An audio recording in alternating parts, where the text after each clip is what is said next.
डलले बारंग देवरा उहावे हो, अरे डलले बारंग देवरा उहावे हो, उहावे हो भइल भीजी सामान मोरे पुआवे हो, भइल भीजी सामान मोरे पुआवे हो। कहीं का सखी देवरा के खेला चोली में हमारा रंग रखेला, हाँ डलले बारंग सखी उहावे हो, अरे डलले बारंग सखी उहावे हो, उहावे हो भइल भीजी सामान मोरे पुआवे हो, भइल भीजी सामान मोरे पुआवे हो।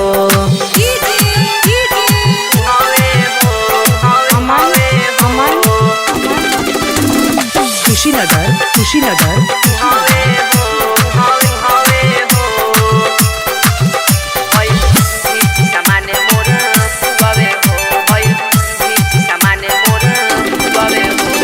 बतिया के हमरा सखी देवरा रहे के वारी के पीछे सटल, रहे के वारी के पीछे सटल। सुना बतिया के हमरा सखी देवरा रहे के वारी के पीछे सटल, बावे चोली में रंग छल कैले, गिरल लहंगा से रंग हमरा सुरुर सुरुर, कैल सामान पूरा गीला हो, भइल सामान पूरा ढीला हो, ढीला हो ढीला हो सखी ढीला हो, हाँ ढीला हो।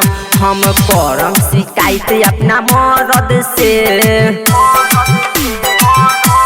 सुनो करम शिकायत अपना मरद से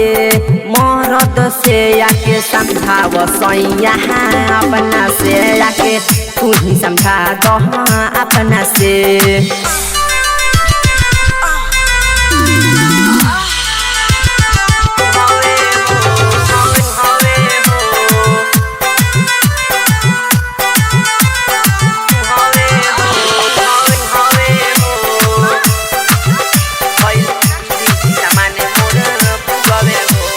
गोलू देवरवा हमार खूबे कुट कुट के घोरले बा मरचा में रंग,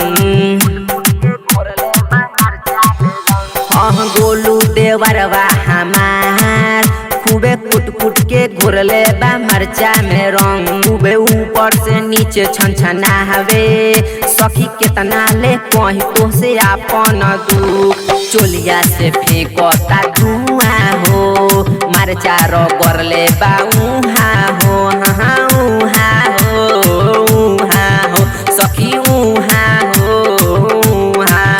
सखी फगुआ के मजा उठवले बा, फगुआ के मजा उठवले बा पूरा देहिया के गिज के धइले बा, पूरा देहिया के गिज के धइले बा। सखी डलले बारंग देवरा उहावे हो, अरे डलले बारंग देवरा उहावे हो, उहावे हो भइल भीजी सामान मोरे पुआवे हो, भइल भीजी सामान मोरे पुआवे हो, भइल भीजी सामान हमर पुआवे हो। Recording studio red angel music Raxaul.